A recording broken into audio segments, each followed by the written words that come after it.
Okay, so today's experiment only really needs two ingredients, lemon juice and baking soda.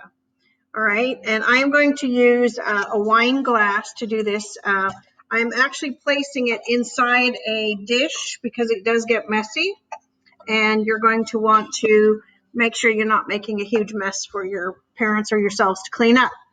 So what this experiment is going to do is produce a chemical reaction. But first we want to talk about chemical reactions themselves. We're not going to go into a lot of deep detail about how chemicals react to one another. However, I'm going to talk about 5 different ways that we know a chemical reaction has taken place. We'll get a color change. We will have a precipitate develop, which is basically a solid. We will have a gas form. And we will have a change in temperature, and we will have a change in taste or smell. Now, in a lab, you're usually told not to smell chemicals and not to taste chemicals until you're a much better chemist. So I know that when I do chemical experiments in my own lab, we only do those kinds of chemical reactions that are either going to produce a color change, create a gas, create a solid, or create a temperature change. What we're going to do now is actually create a temperature change. There are 2 different kinds of temperature changes that we focus on. One is an exothermic reaction, which means that heat is going to be created. It's going to go hotter. It's going to get hotter. And then an endothermic reaction, which means it's going to get colder.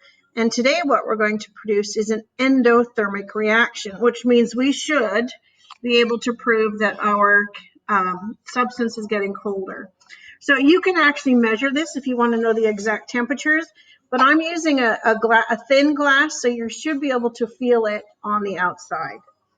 What you want to do is take lemon juice, and I'm going to use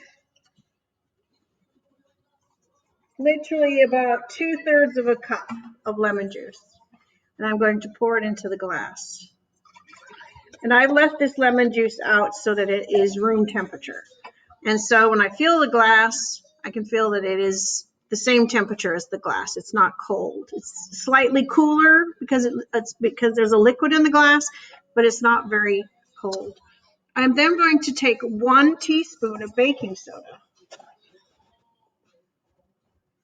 and I'm going to pour it into the glass.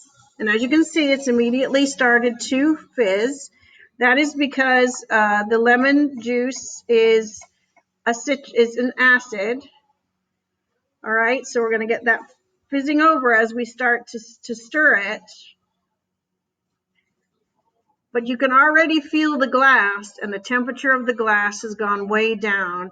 And just with 1 teaspoon of baking soda, you should feel the temperature of the glass reducing by about 5 degrees almost immediately. All right?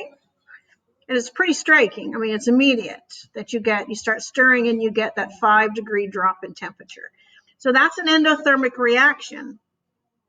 If you have the lemon juice at warm but not hot, you probably feel a little bit faster, but be very careful because such a rapid temperature change can actually crack glass. So you may not want to do that. As it sits here, my glass is a little bit colder still. So I hope you'll try it. Write into the class comments and let me know what you think. Remember, 4 different types of chemical reactions that we typically concentrate on up until you're doing more high school chemistry.